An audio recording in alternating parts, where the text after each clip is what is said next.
evening, everyone.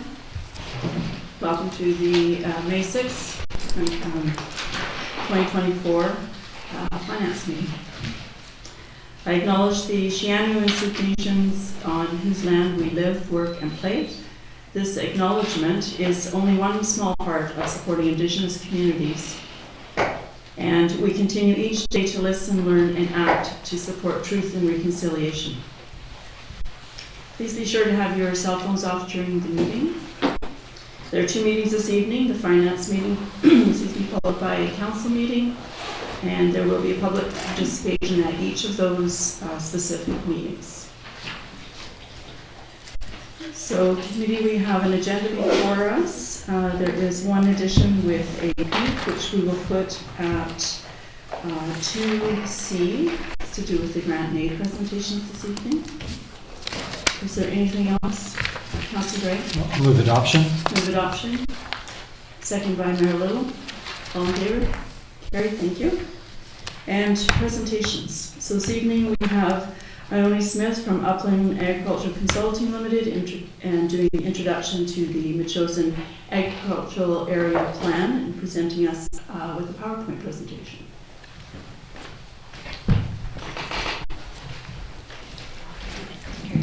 Thank you. Thank you very much.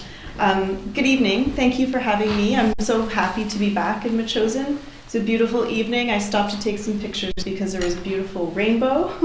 So I thought that was a good omen. I'm here to, with pleasure, present the agricultural area plan for the district of Metchosin that I've had the pleasure of working on for over the past year. Let's see if I can get this to work. Let me just check for you. Maybe just have to point it in a very special spot. No, it's just this. That should be good. Great, thank you. So I first of all want to acknowledge that I was not working on this project by myself. I'm with Upland Agricultural Consulting. I'm the senior agrologist on staff, but we have a team of 5, and there were 2 other individuals that contributed to a large degree on the project, and that was Sydney and Amelia, and they were both at the open house back in February, so some of you may have been able to meet them as well. And we also worked closely with the Agricultural Advisory Select Committee as well, and there's members in the audience here tonight from that committee. There were several goals and objectives of embarking upon the agricultural area plan. So first of all, there was a desire to create a guiding document that would help to strengthen the agricultural sector with the goal of longer-term sustainability for the community. The project was commissioned by the district and it was done in collaboration with the Agricultural Advisory Select Committee. The overall objective was to identify strengths and opportunities to improve the sector by putting forward some recommendations, specific actions through which the district as well as the community could collaborate together to be undertaken in a way that would serve to benefit the overall agricultural sector. So with that in mind, we embarked upon about a year-long process. It started with pulling together a background report, and I'll speak a little bit about that in the subsequent slide. We also undertook quite a lot of engagement, and I see a lot of familiar faces in the room, so I know that either myself or Sydney or Amelia met with many people here. And we, with that information, drafted the agricultural area plan, and then we wanted to make sure that we could vet it to the community. So we hosted an open house at Bilson Creek Farm back in February to generate some more discussion and get a sense of that general feedback on the draft plan. And then through that information and input, we went back and finalized the agricultural plan, which you have in front of you tonight. With regards to the background report, what it helped to do is give us a sense of the context for the community. What type of agriculture is going on? What is the scale and scope of agriculture? What is the land base like? What type of farming is happening? How farm products are being sold? And also, what is the level of the economic prosperity of some of the farms? So interestingly, we found that there is obviously a lot of land under production, but there's still quite a lot of agricultural land, reserve land considered available for farming. There's a good mix of farming types in the community, as you all know, a good mix of livestock, tree fruits, and vegetables, but the most common product being marketed is mixed vegetable farming, so nearly half of the farms listed mixed vegetables as their primary product. half of producers in the community are selling by farm stand, direct to consumer, and compared to some of the other communities that I've worked in, that's a very high number. And I think it speaks to the proximity of the community to larger markets and the draw of Metchosin itself to other communities and having people come to the community. We did find, however, that most producers, more than half, were reporting less than $10,000 of annual revenue from farming, and that's gross revenue. This is not that uncommon across British Columbia. There are, particularly in communities where there's small-scale agriculture occurring, some of those farms are not earning a lot of money, and sometimes that's because the goal of the operation isn't necessarily for a commercial, but more of a lifestyle end goal. I mentioned that we undertook a lot of engagement, so here's just some highlights. We undertook 15 interviews with stakeholders, so primarily farmers within the community. We also developed 2 surveys that were available online and through hard copy. One was directed towards the general community, so not necessarily those who are involved in farming, because we wanted to get a sense of what their spending patterns were, where they're buying their food, what their support level is for agriculture. And that survey was successful. We received nearly 300 responses. The second survey was geared more towards the agri-food sector. Now for that survey, people needed to self-identify if they were a farmer, and we received 76 responses to that. I mentioned we also held an open house at Bilston Creek Farm, and at that event there were 30 attendees. The draft agricultural area plan also benefited from being reviewed externally by staff from the Ministry of Agriculture and the Agricultural Land Commission as well. Some of the key findings from the engagement that helped to inform the agricultural area plan were as follows. First of all, the community is very interested in buying more farm products from Metchosin producers. There was a sense from the community that they were, unless they were driving around and buying from farm stands, that they were not necessarily easy to find in the store, in stores around Metchosin, and that it would, in generally, they would like to have more opportunities to be able to purchase farm products. Secondly, not just residents, but visitors as well would like to have more opportunities to participate in agritourism in Metchosin. What was interesting is that agritourism wasn't necessarily the highest priority for farmers, so that was something that came out as an interesting finding. Thirdly, Metchosin's high land values are creating multiple challenges to farming, and that's probably no surprise to any of you. But the way that that plays out on the ground is that it becomes harder for new entrants or those who would like to get into farming, as well as those who would like to expand a successful farming operation from doing so because the land is simply too expensive to create, to make ends meet through agriculture. And so what you have is a complicated issue around tenure and land tenure and how to make sure that land is being held in productive agricultural state and being leased or finding other opportunities for land tenure. Fourth is that support from government will be critical to expanding the Metchosin agricultural sector. And that points to issues that are probably outside of the scope of the district in some respects. So issues such as labor, temporary farm worker, housing, being able to sell in stores without having to go through the GAP certification process. So there was a few issues that were identified that we didn't just leave in a parking lot per se, but we wanted to acknowledge that they were perhaps outside of the scope of local government.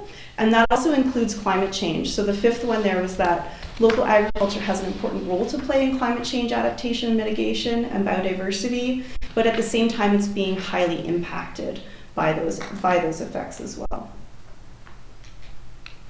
So with that information and through our discussion and engagement and meetings with the Agricultural Advisory Select Committee, we put forward a vision statement. And the purpose of the vision statement was to provide a forward-thinking end goal through which we could then reverse engineer, so to speak, the goals, objectives, and recommendations of the plan to create a roadmap of how to get to this statement. So the statement is, the Metchosin community collaborates to support productive farms using a diversity of land tenure solutions to create a robust local economy and contribute to climate change resilience. With that in mind, we came up with 3 goals and 18 specific recommendations. I'm going to go through these here. I'm not going to belabor any of them in particular, but you'll see in the actual plan that each of these actions has a very very specific description and series of actions associated with them. So for under goal number 1, which is around specifically the land base and how to protect farmland for farming, there are several actions. The first 4 are, oh, and before I go into that, I will mention the other columns. So lead means the organization or the entity that is going to be required to take a leadership role to implement the action. Supports are other organizations or groups that we've identified that will need to be at the table to support implementation. And then the time frame you'll see is either ongoing, short, medium, or long. And sometimes you'll see an asterisk, like for example 1.4, that simply means that it's likely that external funding will be required as well. So the first one is to continue to strengthen Metchosin policies to support agriculture. So this really speaks to tools such as the official community plan and other supportive policies. And 1.2 goes hand in hand with that, and that is around updating the zoning bylaw. And we've listed some specific examples where we've noted areas of the zoning bylaw that could benefit from some updates, and we've included that in the appendix. The third is to advocate to other levels of government for legislation that would support productive stewardship of the agricultural land base. Examples might include discussing with the province and BC assessment around moving some of the tools around taxation to encourage productivity of the land base, for example. Number 1.4 is to continue to support the establishment of a food land access program in the CRD, Capital Regional District. And a lot of the discussion centered around the need potentially for a Metchosin specific farmland trust as well. Continuing on with goal number 1 around the farmland base, number 1.5 was to improve data sets pertaining to the agriculture in Metchosin. This came up because when we were looking at trying to distill real data around what was happening on the farm in Metchosin, it was hard. We came up with all of the data sets that were out there were imperfect. We were struggling with the agricultural census, which is federal, because the census boundaries included Souk, for example, and other areas of the southwest Vancouver Island. The agricultural land use inventory that the province undertakes was also imperfect because it's just a one-day windshield survey, so often details are missed, and so on and so forth. So what we recommended is that there really needs to be something that's done on a more repetitive basis, such as a survey, and maybe the local Metchosin farming community can go about making sure that those maps are updated. And one thing that I understand is that even in the last few weeks, there's already been a meeting with the Ministry of Agriculture to update some of the land use inventory maps, which is fantastic. 1.6 is to support succession planning and the establishment of new entrants. There's lots of ways that the farming community can do that. Again, we didn't list the district here as a lead or supporting role because it's sort of outside of the jurisdiction, but it came up enough that it was clear that it was an important priority for the farming community. And lastly, under goal 1 was to engage and educate the community about best practices in living in or near agricultural areas. So in almost every community we work in, there are conflicts between neighbors, not only between non-farming and farming neighbors, but sometimes between farming neighbors themselves. But generally it happens when there's not enough buffer between like more suburban land use and agricultural land use, or if you have folks moving into the agricultural land reserve who don't necessarily have a desire to farm, but they're there perhaps more for a rural lifestyle, and so they get irked if there's noises or smells, for example, coming from farms. So there's ways that local governments can support the farming community by disseminating information around things like the Right to Farm Act, what are permitted uses within the agricultural land reserve, and so on. Moving on to goal number 2. Goal number 2 really focused the theme here around economic viability. So what we wanted to do is shine a light on how the current farming community is doing a really good job of supporting itself, but that there's a need to open up the door, so to speak, so that there's more of an opportunity for those who would like to access Metchosin farm products to be able to buy them. So first and foremost, there was a need to identify an existing organization, or potentially a new one, but there's the sense that an existing organization can probably bear the load of implementing this plan, or establish a new group if that isn't the case. So already the farming community has been meeting with groups such as the Metchosin Producers Association, the Metchosin Farmers Institute, and the South Vancouver Island Farmers Institute as well, to try to determine who needs to sort of come together to push the ball up the hill and do things like apply for grants, and also connect to other organizations in order to make sure that the plan is implemented. It was recognized that the capacity of the district itself might be limited, and so there is a real need in this case for the farming community to take a lead role. With that in mind, there was also an understanding that new forms of routes to market is an important thing to examine. So not necessarily simply relying on that farm gate, farm stand model, but looking at online sales, for example, looking at bringing Metchosin food to other communities, whether it's by participating in other farmers markets or speaking to produce managers at grocery stores in nearby communities. And thirdly is to explore opportunities to buy inputs in bulk. It's expensive to run a farm these days. It's expensive to purchase your livestock feed, your seeds, compost, and so forth. And so there's an opportunity for the farming community to come together, form either a formal or informal cooperative, and purchase some of these items in bulk. The last four around Goal 2 are around marketing and that value-added post-production piece.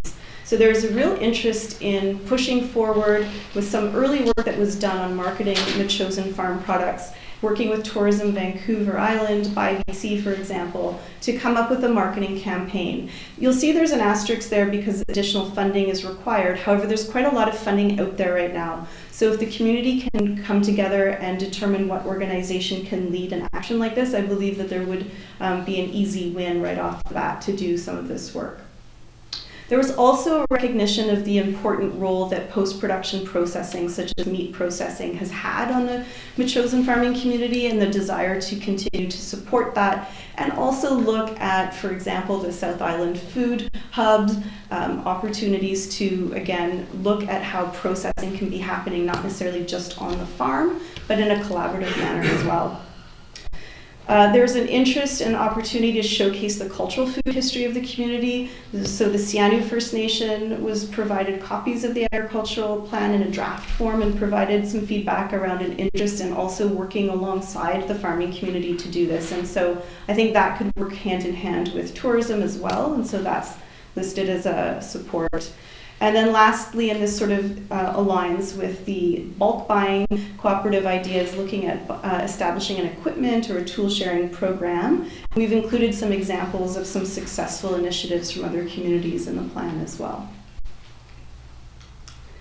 The last goal, goal number 3, is around environmental issues. So looking at sustainability, regenerative farming, climate resilient farming, there's lots of ways to describe what is essentially a way of creating a farm for agricultural production that has a low impact footprint on the environment. So many of these are not necessarily within the scope of what the District of Metchosin can control, however, the district can support. And so the first one is looking at supporting farming practices that are sustainable, such as the protection of ecosystem services on farms and a low carbon agricultural sector. Fortunately, there's a big push right now by provincial organizations such as Investment Agriculture Foundation, and so there's quite a lot of funding out there for farmers who would like to employ some of these techniques. Secondly is to look at the agricultural sector and really involve them when looking at emergency preparedness planning, but also emergency response. Again, there's some funding out there right now through Investment Agriculture Foundation to create agricultural emergency plans for local governments. And so I think this is an area that's going to continue to receive quite a lot of attention as in the short to long term, which is why we gave it a time frame of ongoing. Third is to support the agricultural sector in managing wildlife conflicts. We heard from a lot of farmers that there's concerns around geese, deer, elk, for example, coyotes, predators such as cougars, and so there's an opportunity to work with all levels of government, the regional district on up. DUC is Ducks Unlimited Canada. They've done quite a lot of work in some other farming communities too to come up with some really creative solutions. And then lastly, to support biodiversity by managing invasive species and increasing native plant species on farm properties.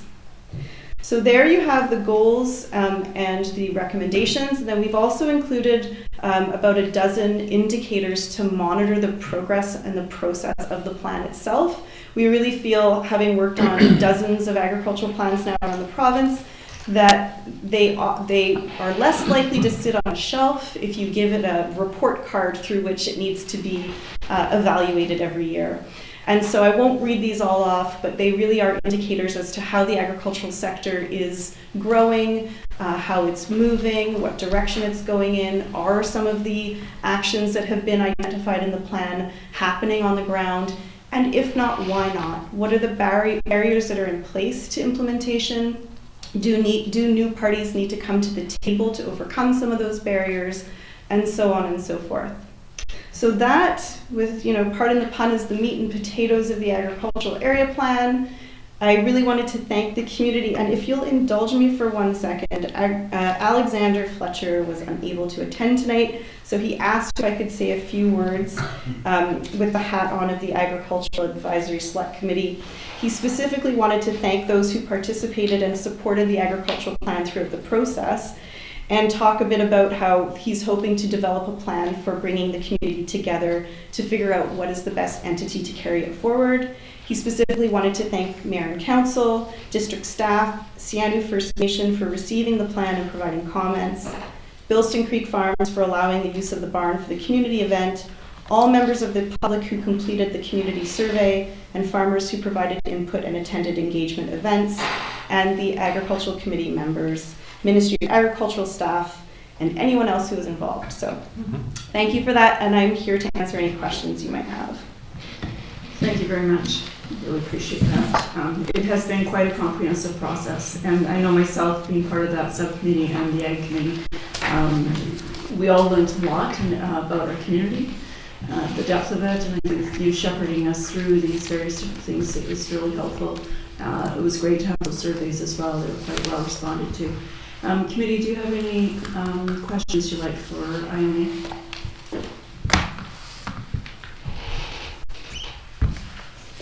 Councillor Schick. So through you, Councillor Donaldson, Ms. Smith, thank you very much for the great work in the walkthrough.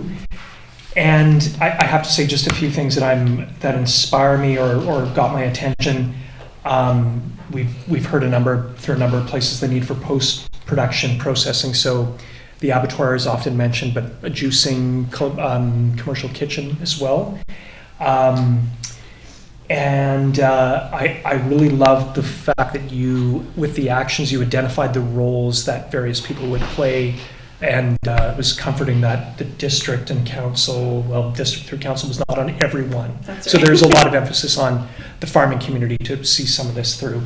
And the last slide in terms of monitoring and evaluation indicators, really well done, and a great point in terms of not having this just sit on the shelf. The idea that really inspires me is creating access opportunities for foodland production from new entrants. And the young agrarians are mentioned in the report as well. And I think that would be a wonderful endeavor for us all to see if we can forward. I'm aware of one property that has currently some engagement with 2 young farmers through young agrarians, but I think there's bound to be more as well. And I worked a number of years ago with Robin Tunnicliffe to write an article on the opportunities that YA presented, and especially the fact that they have lease agreements as well. That's right. So yeah, that's something. Sorry, I'm not asking a question. I'm sorry, okay. I'm making a statement. But again, yeah, that was something that really inspired me, and it would be neat to find those opportunities here. Absolutely. So thank you very much for the great work. Thank you. Councillor. Thanks very much for a very comprehensive report. Just wondered in the list of action items and things to do, what do you see as being sort of a couple that would be kind of the top priorities for the district and the farming group to begin with?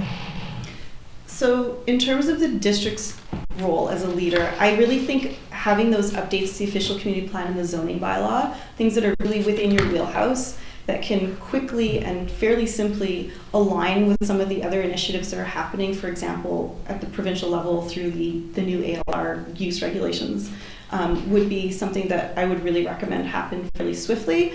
And then for the farming community, I think figuring out who's going to hold this and move forward and carry the ball. I think the answer is out there, and I don't think it will take them very long to sort out, and I know some of those conversations are already ongoing. And then once that's determined, working on that marketing opportunity, there's a lot of people within a very short distance from Metchosin that would love to buy Metchosin products if they could not necessarily have to drive and circle the community and purchase at 6 different stands. So if there was a way to sort of collectively and collaboratively, cohesively pull those products together and bring them that short distance away to where people live, I think would really make a huge difference on the bottom line for a lot of these farms. Market truck. There you go. That was one of the ideas, actually. Yeah, that was one of the things, like food truck that only set up your shop in a parking lot somewhere. Who knows? But there's already been some ideas just going on email just in this last few days, last week. Great. So the committee themselves are chomping at the bit, so to speak. So there's some interest. Marilyn, Councillor Gray? Yeah, thank you very much for this report. Very comprehensive. But then I thought it was really so. Congratulations. One thing with the vision statement is really what this helps us do is it helps us not only contribute to climate change resilience, but resilience as a community, as a rural community. And that's one of the reasons why I was so interested in developing a plan for our future, what we can do in 5 and 10 and 25 years. One of the things that I was hoping that would come out of this is the number of farms that we have in Metchosin, and it seems like it's a little bit of a moving target. So there's 330 parcels of land within the ALR, estimated from the from taxes about 145 farms. I suspect there's more within that as well. Did you have any comment regarding those metrics? Yes, thank you. And so that goes back to that recommendation around needing a more complete data set as to what's going on. Because you touched on another data set that we pulled from, which was BC Assessment, farm tax status.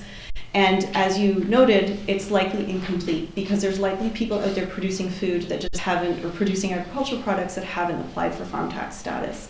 So what we're hoping and what we've put in the plan is we've recommended that the farming community have an annual or biannual survey that goes out and collects this information, and then through GIS or other database, mapping databases can really map it and then see what are the trends and see how things move along over time. The Provincial Agricultural Land Use Inventory tries to do that, but they don't have the funding to revisit every community on a very frequent basis. They've only done Metro Vancouver 3 times. So it really comes down to the ability of the farming community to start tracking the information when it comes to more rural, small communities such as Metchosin. Okay. And through the chair, the other comment that I had was, we, as a council, of course, we can work on the OCP amendments and the zoning bylaws, but I think also we could look to grants for the third point that you mentioned, who is going to carry the ball. And what we know about farmers is they're busy all year except for those 2 weeks at Christmas. And they seem to be busy. Trying to get them together for a forum is very, very difficult because they're all so busy. So I think we can keep our eyes out for grants. Now with this agricultural plan, we'll be able to include it in our grant applications for a coordinator to help move the ticket, and also someone who could assemble that yearly report card. How well we are doing towards these goals. Absolutely. Yeah, thank you. Councillor Green? Yeah. Thanks, Juan, for the presentation and for a really comprehensive report. I have a whack of questions, Okay. but maybe I could and we'll talk about some of them as a group here. But I was wondering about whether you developed a list of farmers as a result of this exercise, and how was it? I understand surveys were done, but were the farmers providing information freely to one another on the list to say, well, this is what I'm doing and how we're working? Yeah, so through the survey, we did, and that was an optional field. If people wanted to leave their contact information, we couldn't require it. But we did receive quite a long list of folks who self-identified as producers. And so we did share that with the Agricultural Advisory Select Committee so that they could, because the question was, if you're interested in learning more about the plan as it goes forward, please leave your contact. So that information, has been shared with the community. Great. It seems to be that's one of the answers to the data problem. If we actually have a list, it's going to be a limited number of people. Create a list, and then we can go directly to people and talk to them about what's going on. The other thing that I guess I was curious about, it's already been mentioned, but maybe have a different angle on it, and that's the plan's been brought forward tonight for us to recommend adoption to council. And I take from that then the district would own the plan, but most of the work is being done by farmers who are not related to the district, except they happen to live here. So I'm curious about the accountability for implementing the plan and how that actually works. So we might have a few things that we could do, but as I say, a whole lot of it is somebody else's job. And are we expected, is the district then expected to go out there and drive the farmers forward and ask what they've been doing and how come they haven't done it yet and all that sort of thing? Who's accountable for the results or getting the plan actually happening? So through the chair, so it's not a statutory document. So it doesn't become a regulation. It doesn't become something with necessarily that kind of teeth to it, or a bylaw necessarily. However, by adopting the plan itself, it's a strong indication of endorsement, and it's on record that the community is supportive of the goals and the recommendations within the plan, but it's not anticipated that it would be council's responsibility to ensure each recommendation be implemented within the timeline, specifically those that are not considered to be led by council. However, those that are to be led by council, the idea would be that there would be accountability and interest in making sure that those move forward by council in a leadership role. Thank you. Thank you very much. Very much appreciate your work in this in the presentation. Thanks very much. Thanks. Okay, so our next presenter is Lenora Lee, is our auditor from KPMG with a draft consolidated financial statement. Good evening. Thanks for having me at your meeting tonight. I just wanted to spend a few moments to share the results of our audit as well as some highlights from the financial statements prior to acceptance for the fiscal 2023 year. We have completed our audit, and the only matters that are outstanding at this time include discussion with council and acceptance of the financial statements. These begin on page 25 of your package tonight. As drafted, the auditor's report is a clean and unqualified audit opinion, and so that indicates that there's no material errors within them, and they do present fairly based on the accounting standards that local governments are required to follow here in Canada. We applied a materiality level of 200,000 in performing our audit, and that represents a measure of the error threshold that may exist within them prior to having an impact on our auditor's report. So we have not detected any uncorrected differences that are in excess of those values. On page 25, you'll see the statement of financial position. These financial results are the consolidated results of both the district and its 7% share, ownership share in West Shore Parks and Recreation. You'll see that the total net financial assets were $18.9 million at the end of December 2023. So that represents the amount of cash and cash equivalents or assets that can be converted into cash, minus all of the obligations or expenditures that are required to be paid in cash. The balance of that value is held in things such as reserves, both operating and capital reserves, for long-term investment of the district. The district also had $36 million of capital assets at the end of the year. That represents the net book value, so the unappreciated or unamortized value of capital assets owned by the district.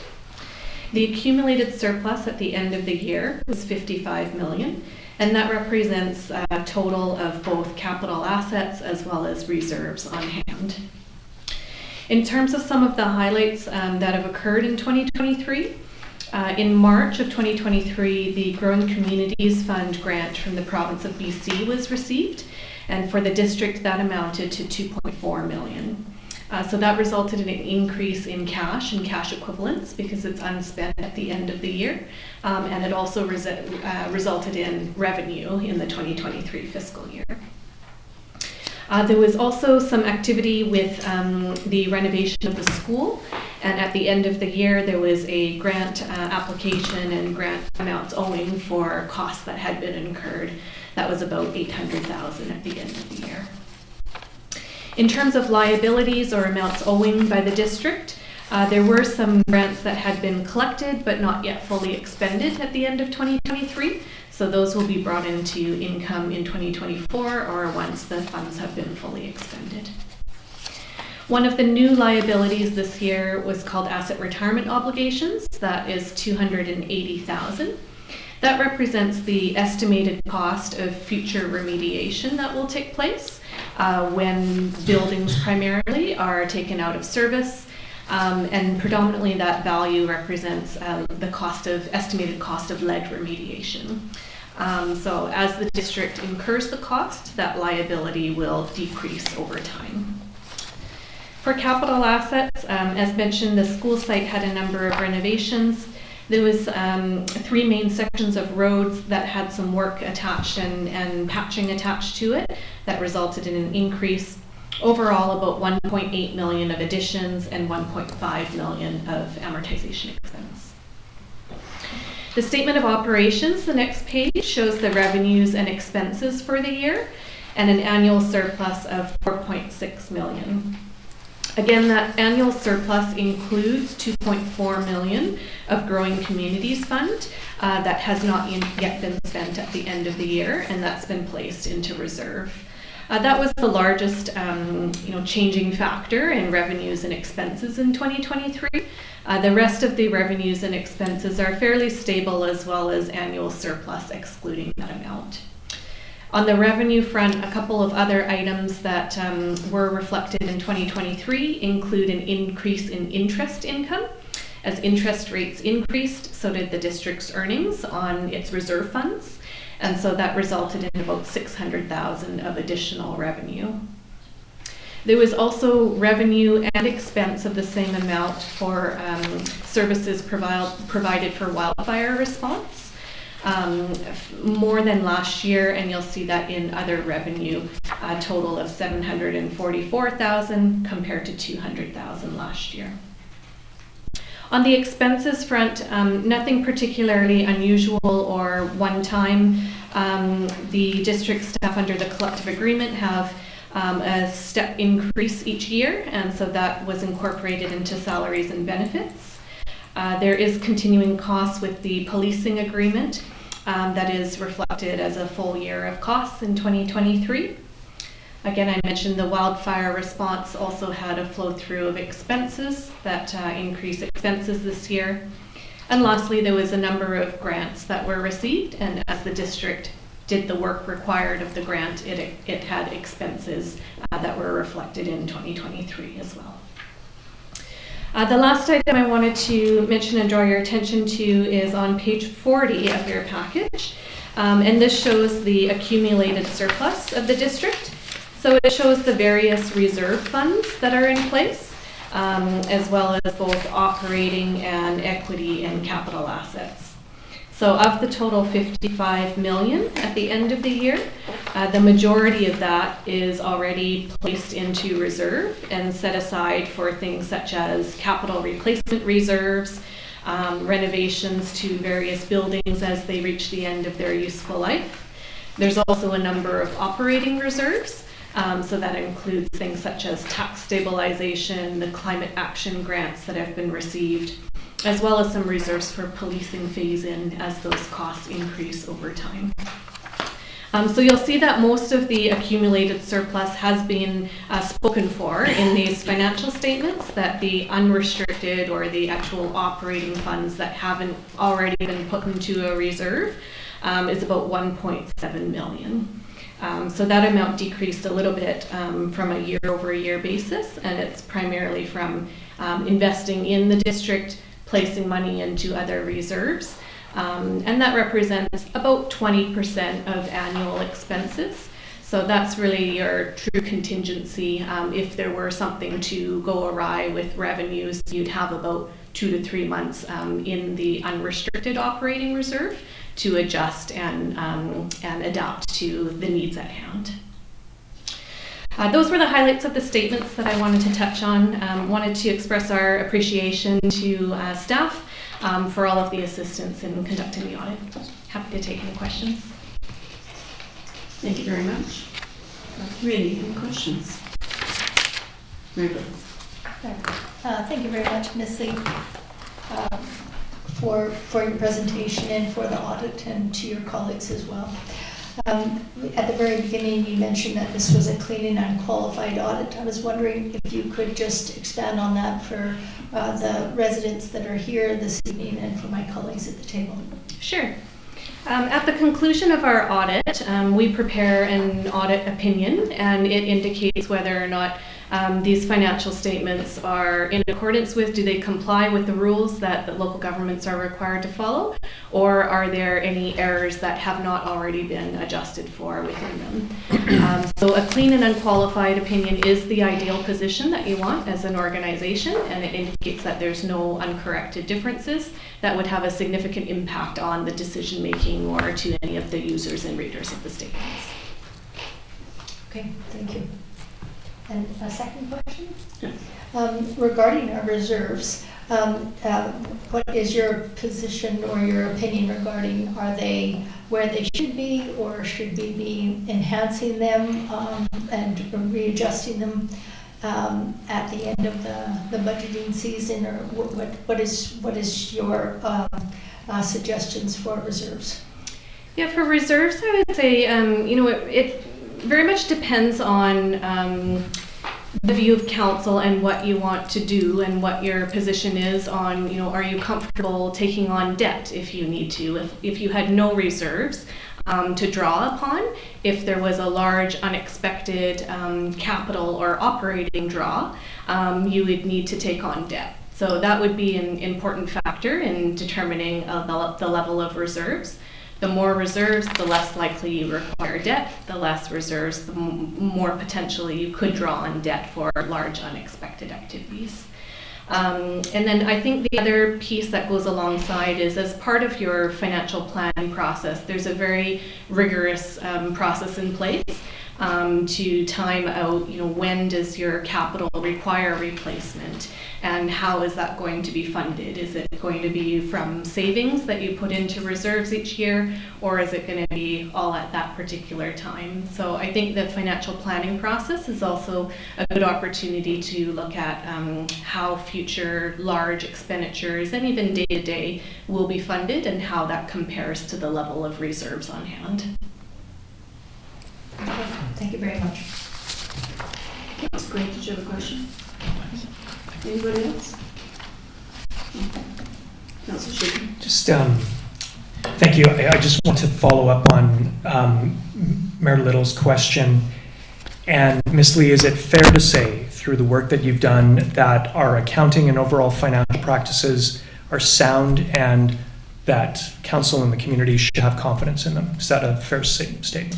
Yep, the scope of our work is to provide an opinion on the accuracy of these statements, and there's no inaccurate values that we believe would have a material impact on yourselves as readers or any other member of public reading the statements. There always are opportunities for improvement, which we've shared with management, and they're dedicated to implementing those, but happy with the end result of these financial statements. Great, thank you. Thank you very much.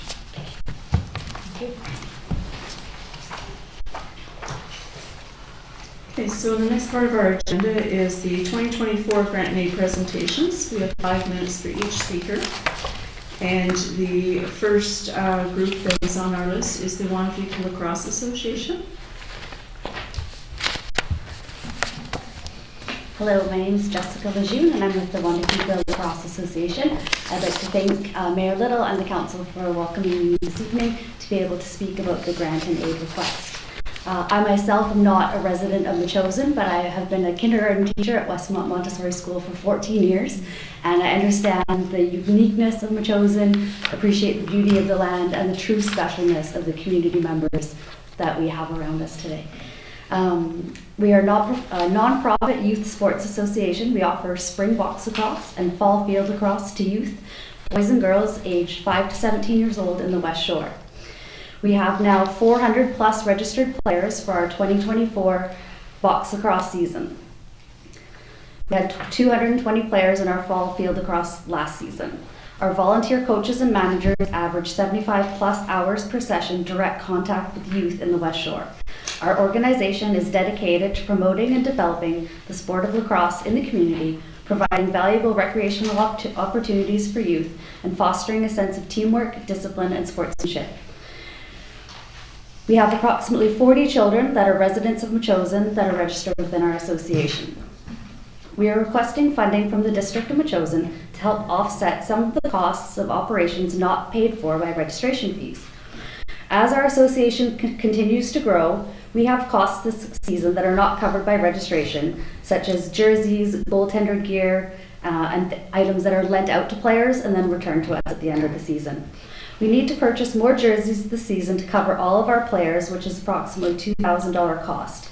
We also have 22 teams this year, and each team has a set of goalie gear for the youth protection, and some of it's starting to show wear and tear that is over 5 years old. As a safety precaution, it needs to be replaced. We need to purchase flags, sticks, chest protectors, leg pads, and pants, approximately $2,500 cost to our association. We also cover fees for certified mandatory referee training, which is $4,500 per calendar year, and volunteer lacrosse training for coaches that covers $5,000 per calendar year.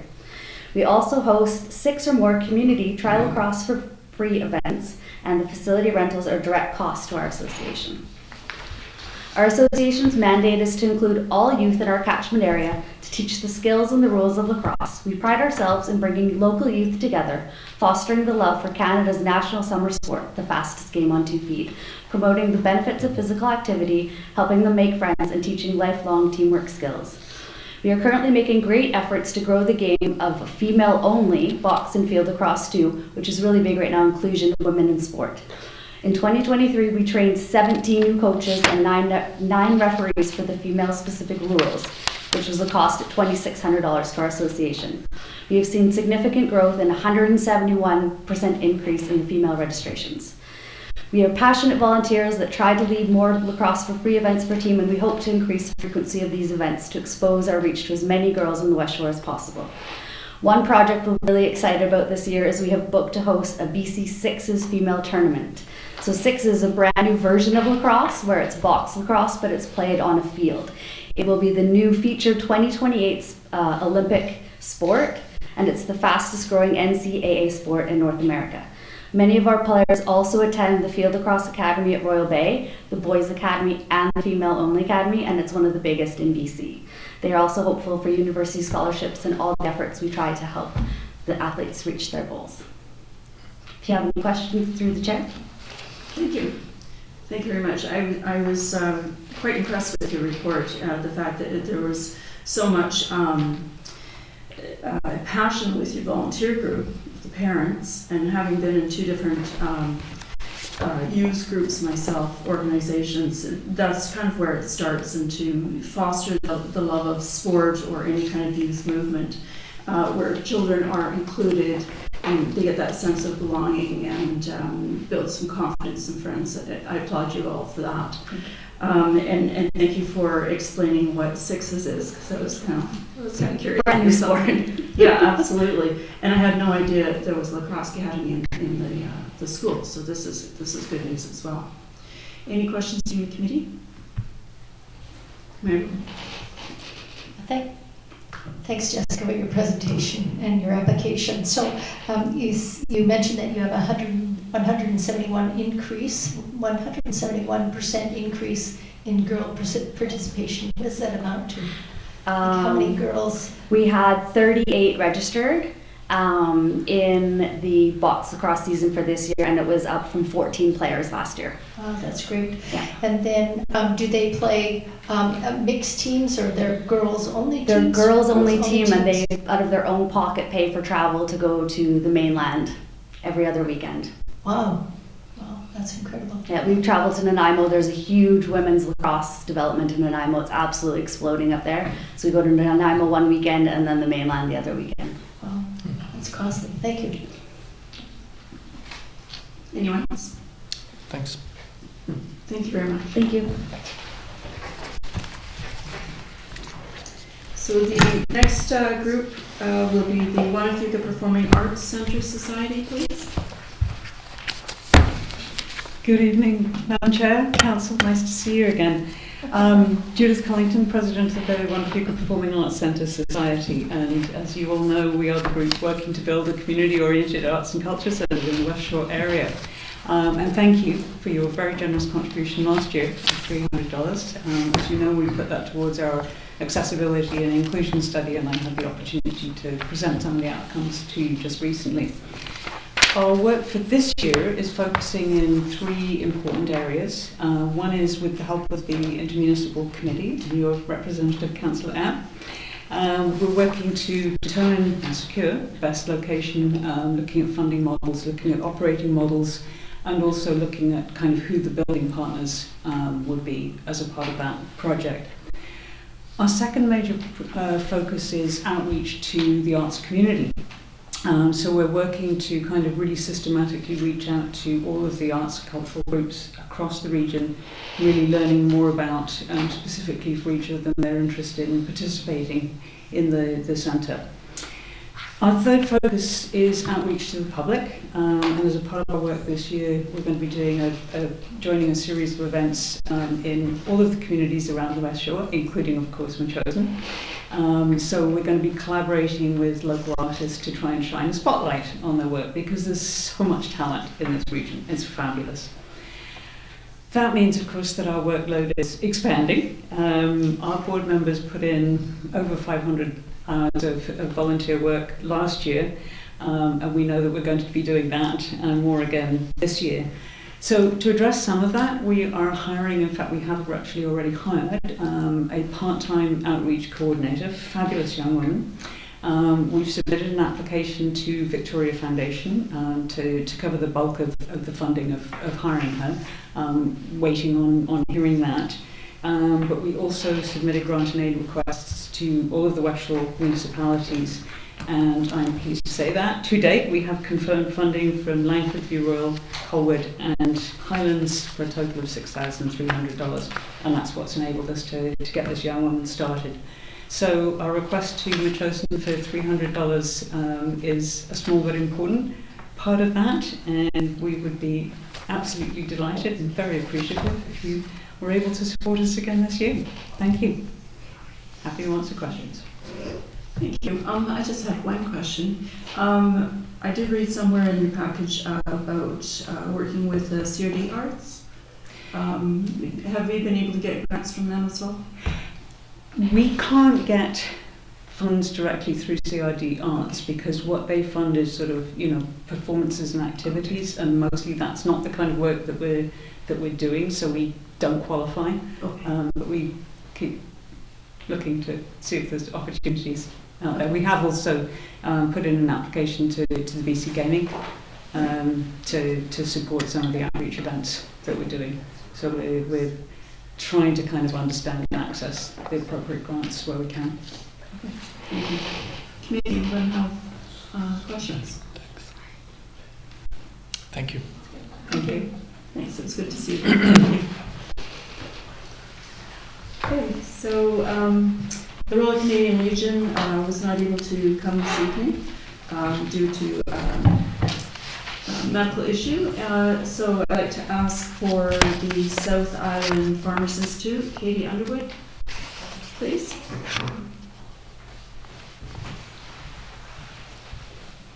Hi everyone, thanks for having me here on this beautiful evening. I'm here representing the South Island Farmers Institute. I'm one of the founding members.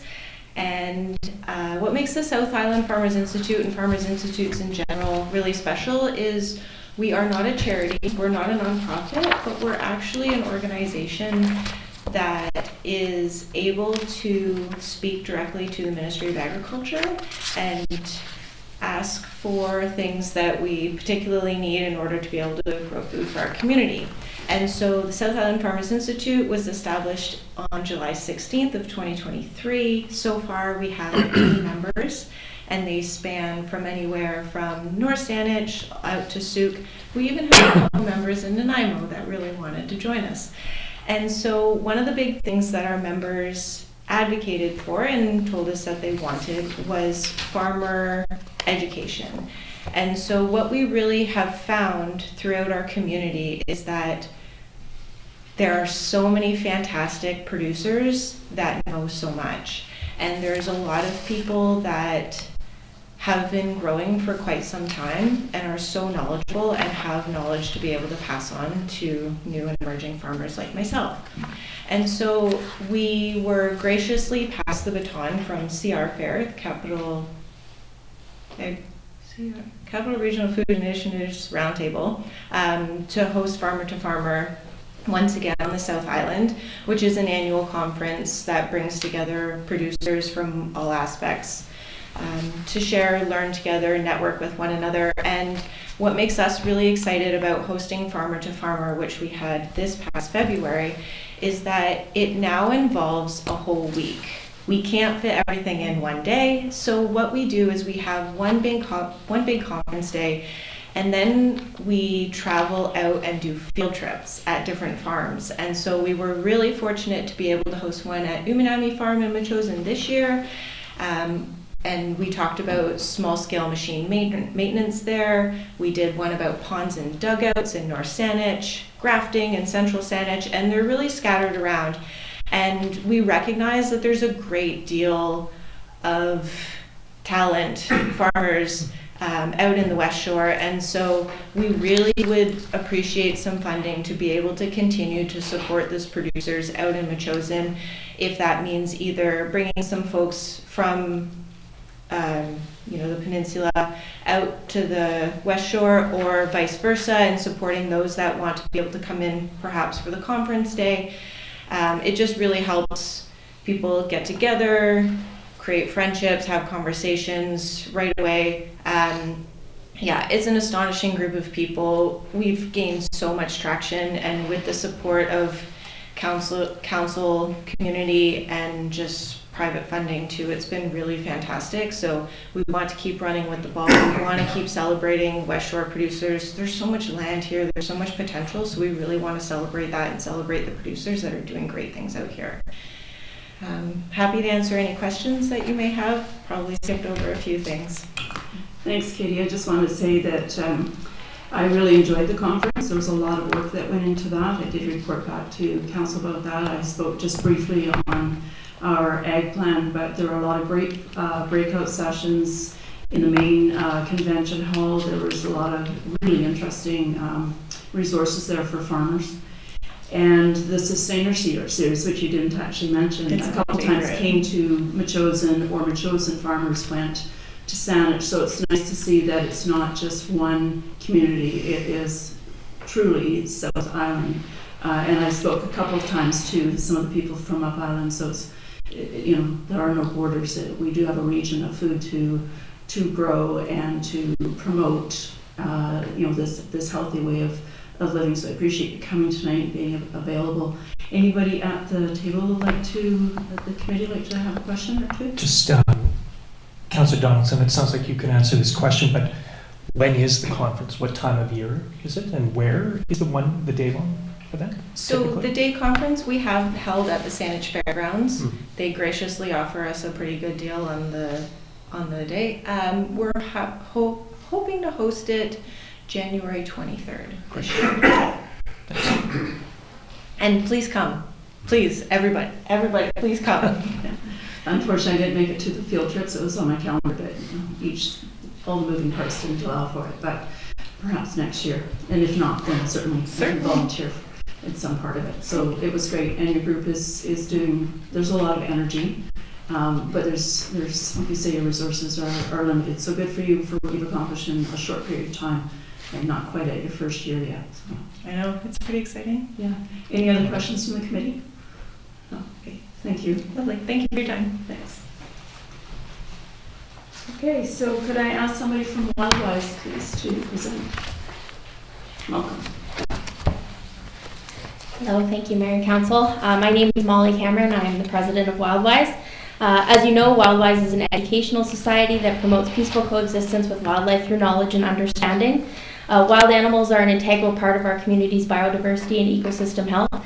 One of our main initiatives is using signage, conversations, and educational materials like brochures to provide useful information to residents that can assist them in mitigating human-wildlife conflicts with predators like wolves, cougars, and bears through proper attract and securement, as well as using those materials to bring attention to well-used wildlife crossing areas on busy roads to avoid vehicle collisions and wildlife fatalities.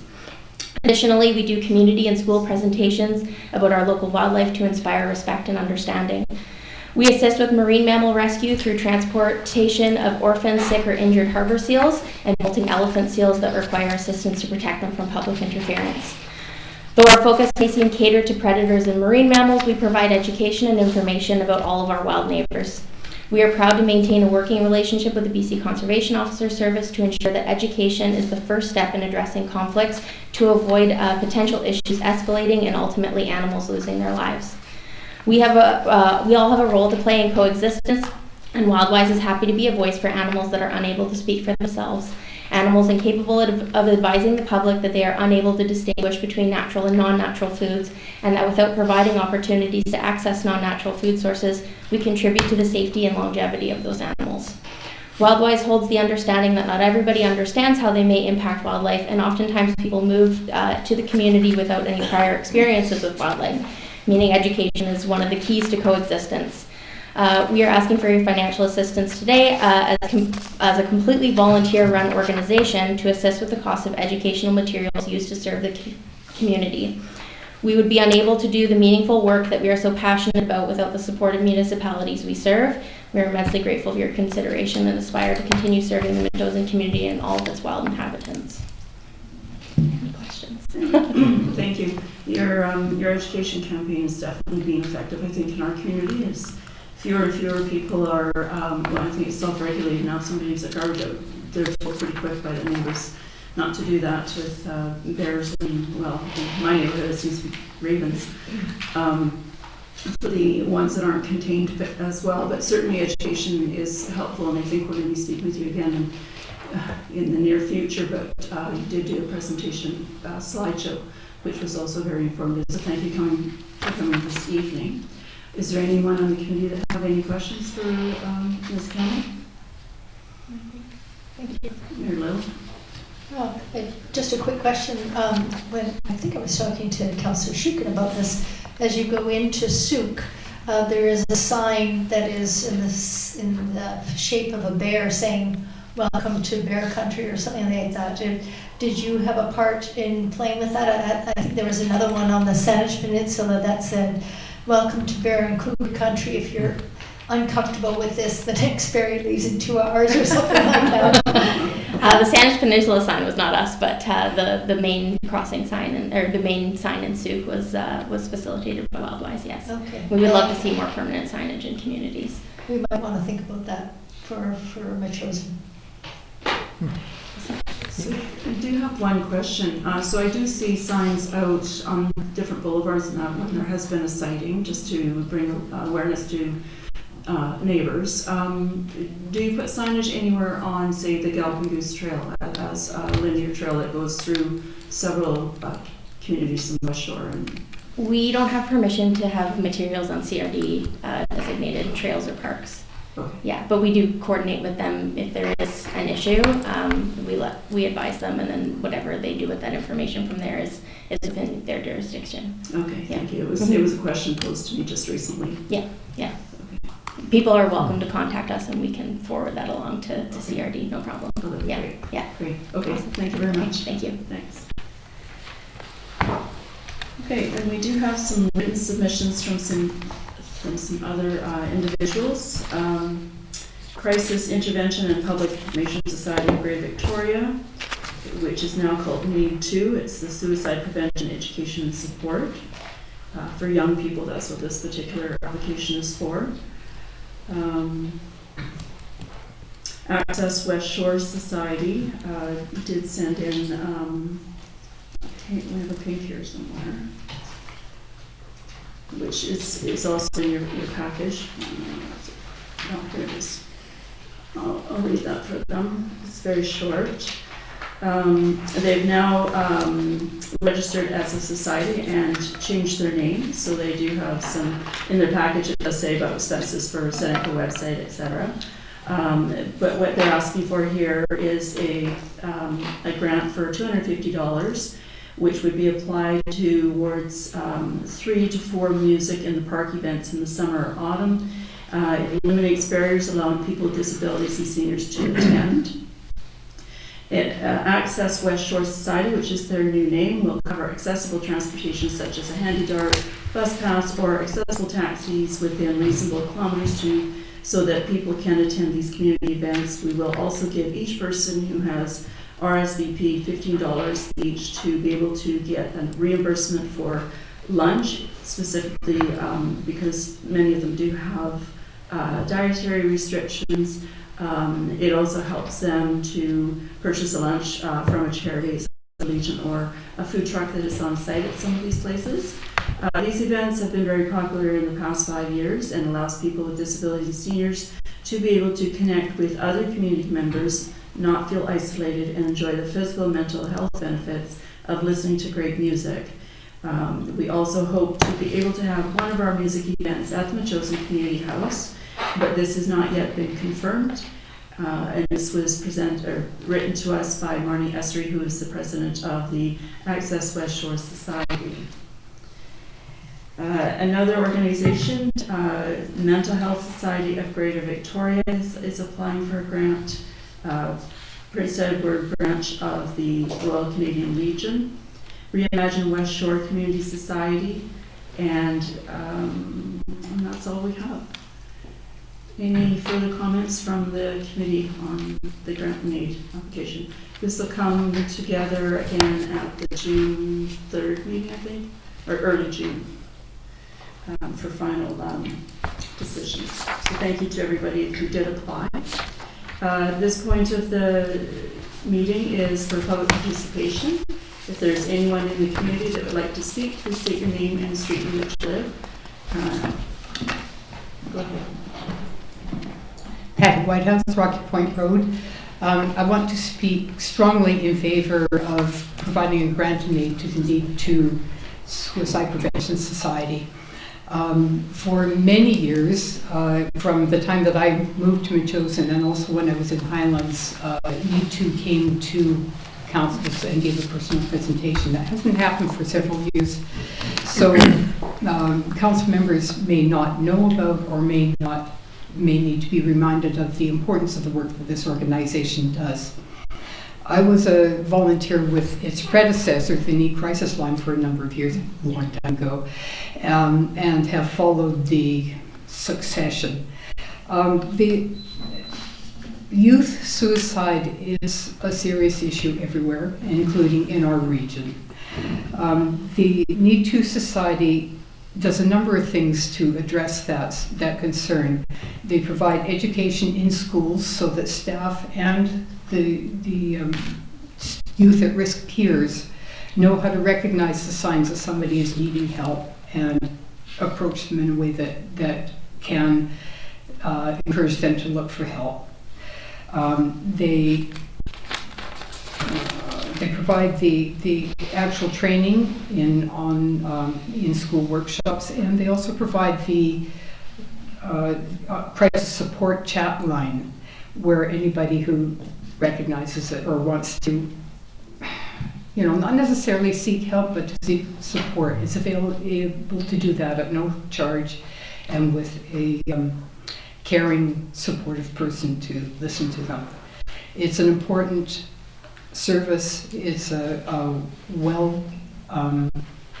an an effective organization, and I hope you will support it. Thank you very much for that background. Appreciate that. Anyone else?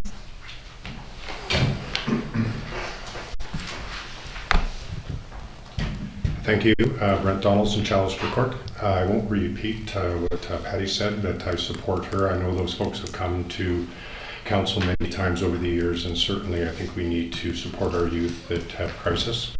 I know the amount hasn't changed over the years. The 5,000 doesn't go very far, but certainly it's nice when grassroots organizations come here.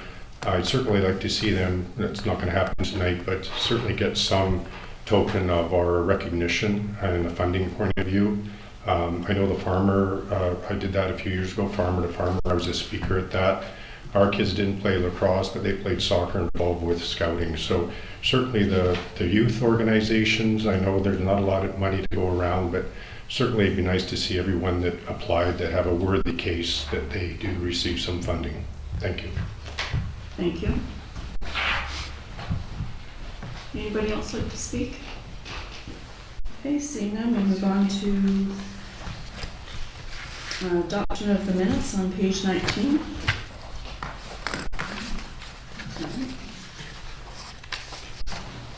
Councillor Johnson? Yes. Just a question, just to clarify for people in the audience. Yes. We'll make decisions on the grant and aid program at what meeting? It's in June, early June. I don't Council have the meeting in date. June. Great, Yes. thank you. It'll be at the council meeting, yes. And I think we talked earlier this year about setting up actual criteria that we'd be using in the grant and aid. I know we're late this year for doing that, but I look forward to I can help out with that, or others can, just to get something in place. So next year we've got criteria to match a grant, and I appreciate the public participation plan, which gave us a few hints. Yes, so I have been working on that behind the scenes, and it will be available for us to discuss probably in the fall, so that we will have it in place for the next season.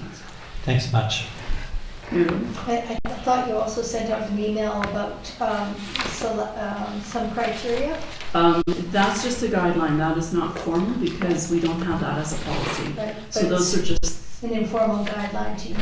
yeah, it's just a thought process. So in my research that I've done thus far, I've checked out a variety of different communities throughout the Greater Victoria region, the CRD, as well as Up Island, Nanaimo, Merritt, places that sort of reflected a lot of what I also spoke to my predecessor, which was Councillor McKinnon last year, and so just looking at that and having attended many budget meetings and grant and aid meetings, understanding the values of our community. So I'll be putting all of those together for us to have a more fulsome discussion in the future for sure. So we actually have something more solid. And there was lots of information out there, so we don't have to totally reinvent the wheel, but certainly to customize it to suit our community. Councillor? Well, what is going to be the plan this year for deciding the amounts? Like, it's difficult to discuss all that in the middle of a meeting, so I know in the past, there's been, people have just sent in what they think, and then the majority is. Mm-hmm. So the total, I think, this year is $7,720 is being asked of us. So things to consider is, who, like you see on the application form where it says how many people in Metchosin are benefited from this. Is it an organization here in Metchosin? In many cases, it's not. As the last two speakers in participation said, we leave our community for some of these services that we also benefit from. So those are things to consider, and do they fall into things like our OCP, the values of our community, how many times have they come back and asked year after year, that sort of thing, or are we duplicating services? So in some cases, these organizations have benefited from having use of our school for free. And so those are kind of like in-kind things that we have operated on in this past year especially. So those are sort of some things that we can consider. Well, I realize that, but I just want to know how exactly we're going to come to the dollar amount. Are we each going to decide on our own and then send it in to you and then bring it up at the meeting, or how how exactly are we going to come to the final decisions on who gets what? Yes, we will be discussing that at the next meeting. We can do it like we did last year and prorate it, you know, having a high and a low. That's really up to the committee, because we don't have a policy in place. I wasn't particularly happy how it ended last year with us discussing it at the table, because the person at the very end got sort of the most amount of what was left over, and it could have been the opposite. The way we had done it last term, which I think was fine, and we could bring it in a transparent way out at the meeting, was everybody send you a spreadsheet with each of these organizations and what, according to the criteria that you've outlined, what you'd like to award to them, and then you take that and then average them. Yeah, I So can that we summarize that and present it. Yeah, I think that would save time, and that would be probably the most fair and equitable way. Anyways, that's my opinion. I would agree. Sure. Thank you. Yeah, no, that's good. As long as everybody agrees with that, we can have a discussion on it. Yeah, I can summarize. Okay. Okay, so adoption of the minutes for the special finance meeting, finance committee meeting, which would be the budget meeting of April 4th on page 19. Move adoption. Moved by Councillor Shukin, second by Mayor Little. Question, Councillor Gray? I just want to make a clarification under public input. You'll see Nicole Shukin what's recorded is that the City of Langford and Fuca may not include policing costs in their residential tax rates. They do, in fact. And so if one wants to compare our tax increase to Fuca and Langford, then you would use the numbers of 7.1 plus the 2.7 to 9.8 is our tax increase if you want to compare across those other districts. Oh, I see on page 20. Okay. Any other comments? Okay. So I'll call the question. All in favor? Carried. Thank you. And on page 23, the Finance Committee meeting of April 8th, 2024. Move adoption. Moved by Councillor Shukin, seconded by Councillor Gray. Any comments? Call the question. All in favor? Carried. Thank you. Okay, and so we have no receipt of minutes, no business arising. Reports on page 27, Metchosin Agricultural Plan.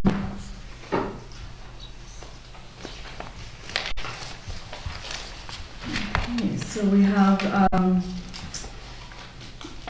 any discussion on this from the committee? We've had the presentation from Upland Consulting. If not, I'd like to call the question, or not the question, mover for this. I just did have a comment. I mean, I think it's a very impressive report, and I appreciated Ione's presentation, right? And thanks to the Agricultural Advisory Select Committee, Ione Smith and the team at Upland Agriculture Consulting. But I don't feel prepared to approve the plan this evening. First, a comment about the process. I mean, as everybody around the table knows, we were scheduled to see a draft plan in January, but that never occurred. So we've got a final document here before us. But we haven't had the chance to discuss it amongst ourselves. And I don't know I think maybe we should do that tonight, and you know, the issues within the document. It's my understanding that staff are not involved in managing the consulting contract nor guiding the plan development, and we rely on staff to keep us on the straight and narrow. And I see a number of changes are needed to the document, and I also have a number of questions about it. I wonder if others might have the same or other questions themselves. Okay, so to be clear on the first point, staff was involved with this a great deal because actually it is the district who owned the RFP on this, the whole process. Anytime that the farmers needed or wanted to do something, they had to actually go through and staff to be sure that they were approaching it appropriately. Are you citing that that didn't happen? Well, I'm wondering, maybe I could tell you about some of my concerns. I get, and it was helpful to hear Ione explain her perspective. I'm not sure what our perspective should be, but if we adopt the plan as written, it seems to me that we are accepting the assertions made in the document. And there are some details which I think we might want to discuss. I'm wondering if we adopt the document, if we're supporting all the bylaw amendments recommended, and quite a number of policy positions that we haven't debated. And if staff have reviewed all those bylaw amendments and policy positions, then we haven't seen a report from them explaining their view about those things. There's also financial commitments that were asked for in the document. They're not precise, but a variety of financial commitments, and I wonder if we approve the document, if we're approving spending the money. We know our staff will reach their limits in terms of workload and probably won't start new things for a few months now. So we're not really able to implement the plan, I think, even if we were to adopt it. So I think it's a phenomenal job done in terms of ideas and direction and recommendations. None of that's bothering me. It's more about who owns it, who's accountable for it, and what do we do with some of the things that we might like to see corrected at this point, or at least discussed. Any other comments?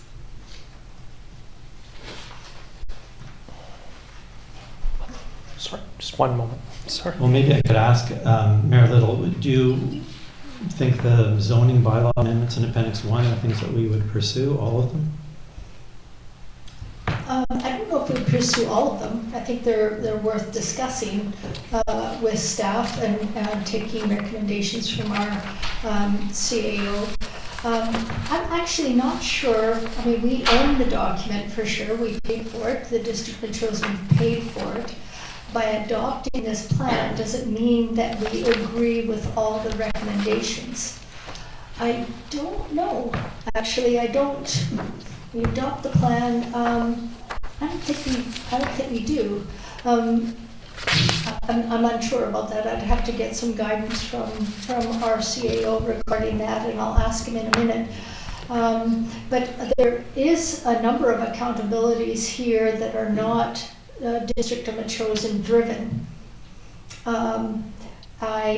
There's a number of initiatives here that are farmer driven with support from the district and other organizations. Yeah, I think here is a place that we would talk about any of the concerns that you have. I don't think that I don't think there's any other venue for discussing that. So first of all, let's ask our chief administrative officer through the chair. Yes, that would be good. If we can have a comment, if we adopt the plan as is, does that mean that we adopt the recommendations? Mr. Pyatt. Yes, please.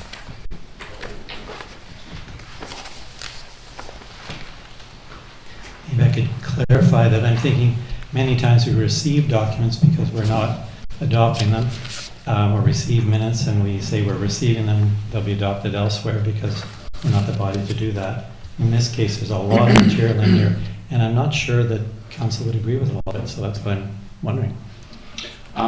Yeah, so through the chair, it's not a statutory document, and therefore the plan has been submitted as a final draft. And so if council accepted the plan as presented with language in the resolution, that council take the plan and come back with appropriate responses to the various items in the plan, we could do that. Thanks.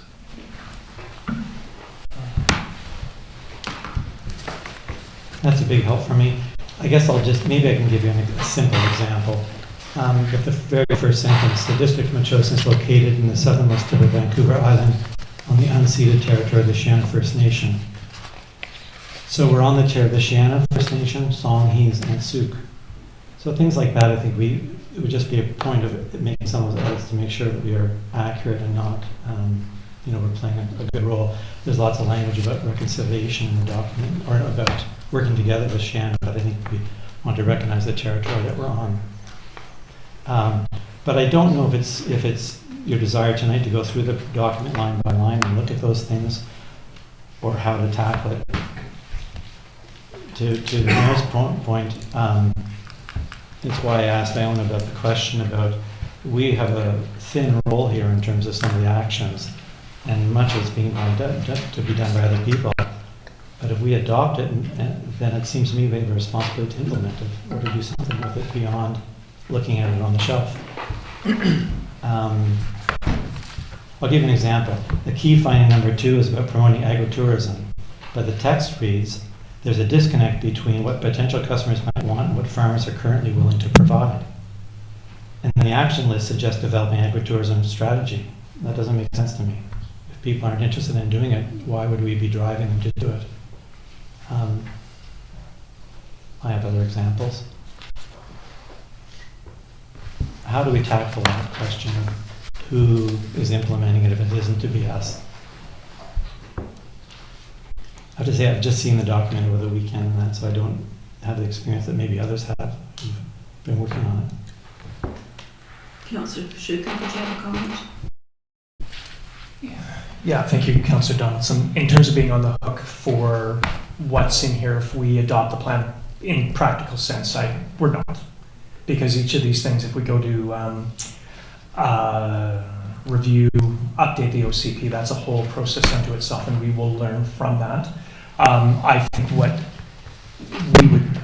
I'd like to have this as a reference, though, to guide some of those discussions. For example, if we were to look at the OCP.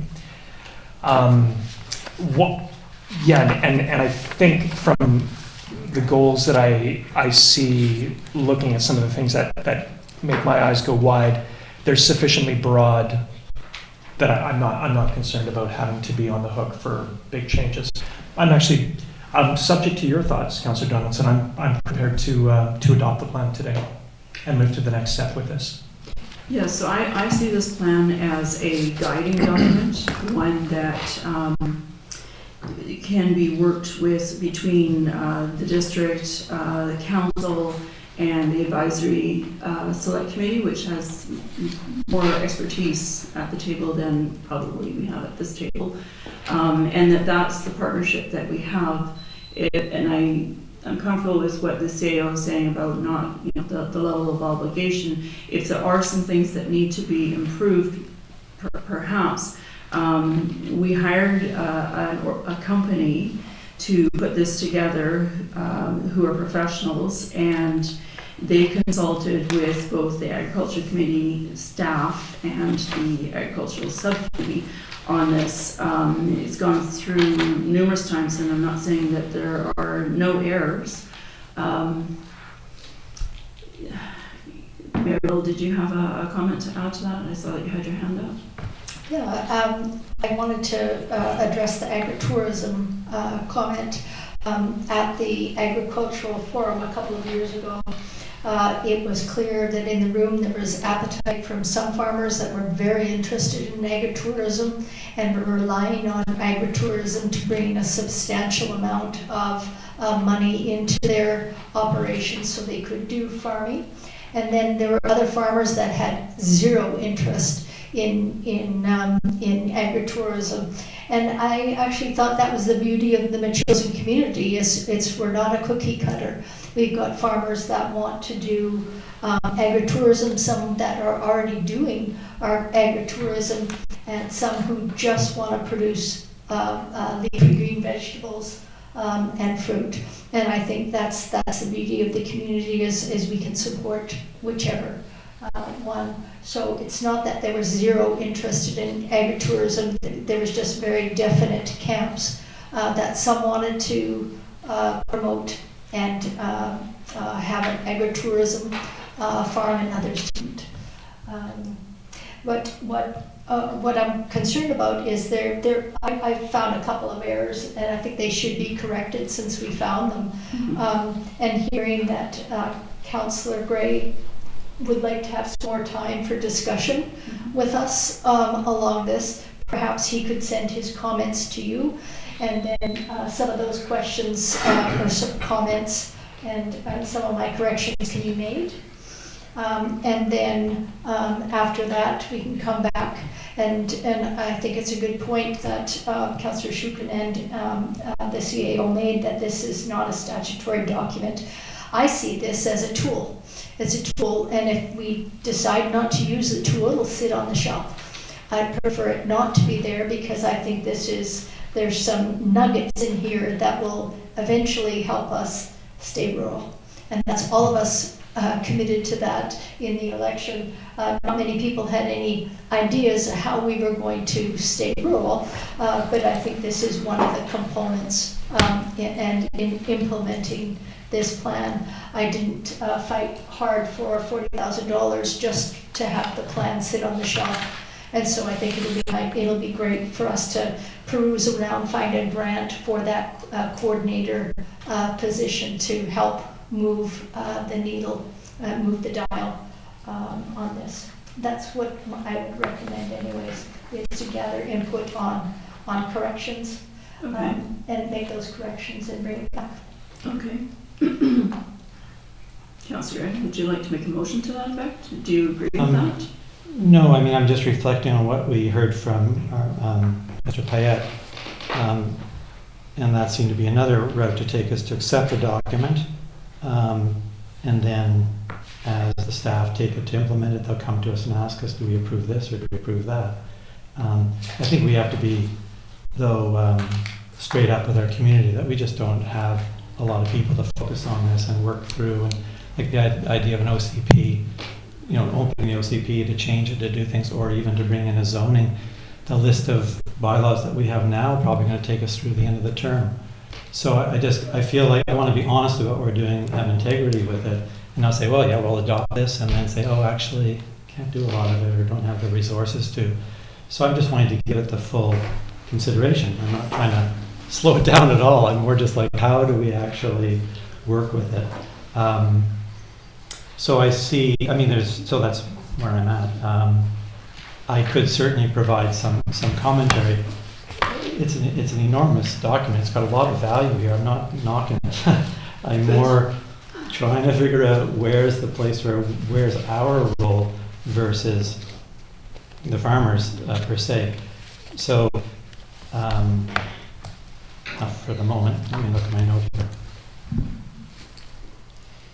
This can also be implemented into our strategic plan so that each year we can go through part of this and flush out what it is that we need to adapt to the OCP, similarly what we're going to do with the housing as well. We've got till the end of next year for that one. Mm-hmm.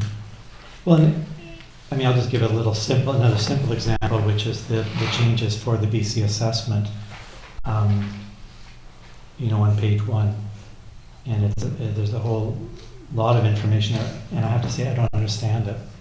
So it's hard for me to approve it when I don't understand just what exactly will the BC farm taxes minimum thresholds being higher do. And it's not that, it's just there's nothing in the report that explains it to us. So it's that kind of thing.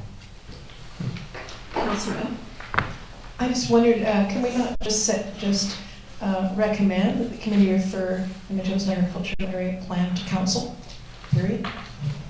For approval? Well, just to council. And then council, yeah. And then in the meantime, we gather any concerns we have, and maybe we can put them forth then. Councillor Gray, are you suggesting maybe we put those ideas to staff to go through this, or us? We could do either. I don't have a major suggestion. It was just I was anxious not to tumble forward with approval before we understood what we were up to. So would you suggest us tabling this and put it to the next meeting? No?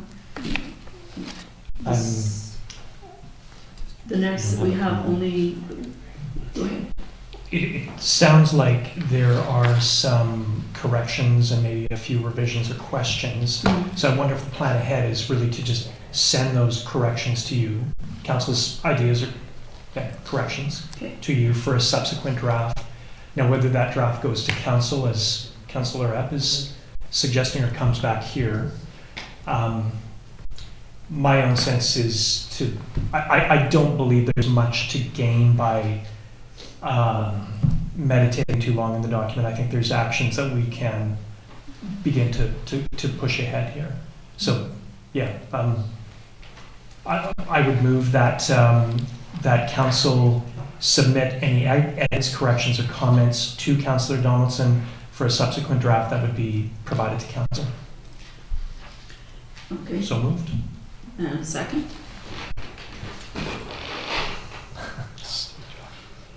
Somebody. Okay. Okay, there's no seconder. Any other comments? Mary Lou? I can support the motion, except for that this is the committee that it should come back to. Any substantive discussions should happen at the committee level, and the council should be reserved for adopting bylaws, adopting minutes, receiving minutes.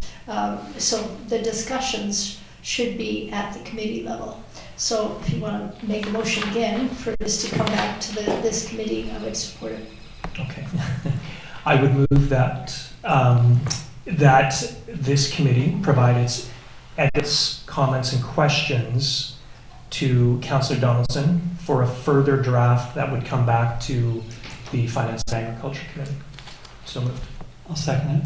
Okay, moved by Councillor Fuca and seconded by Councillor Gray. Any other comments? I'll just say thank you. Okay, call the question. All in favor? Carried. Thank you.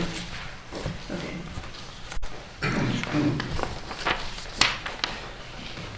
Okay, so then on page 117. Is that right? Very last page.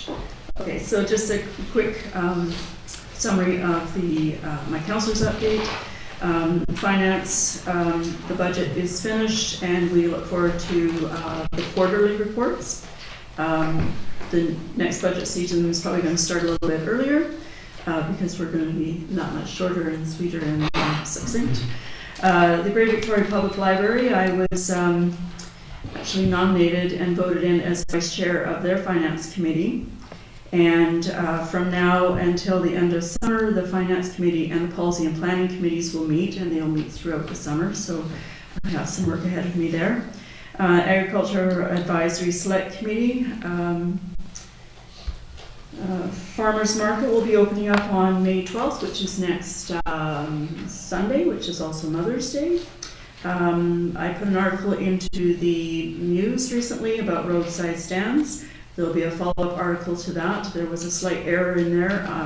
One of my goals for that was to make sure that people understood the purpose and the value of farm stands, and as we heard in the agricultural plan, there is a place for these little businesses, and so my goal was also to share with the community how to set it up following the regulations of our land use bylaw. So I will put that forward into the next muse. What I was trying to demonstrate with the photos that I put in, I put 3 and 2 were selected, were ones that actually complied with those regulations, and so one was not quite in compliance. So instead of putting just a link next time, I will actually write it out so people understand how to work within that, and it's pretty simple. So it was more to set people up for success in their little businesses.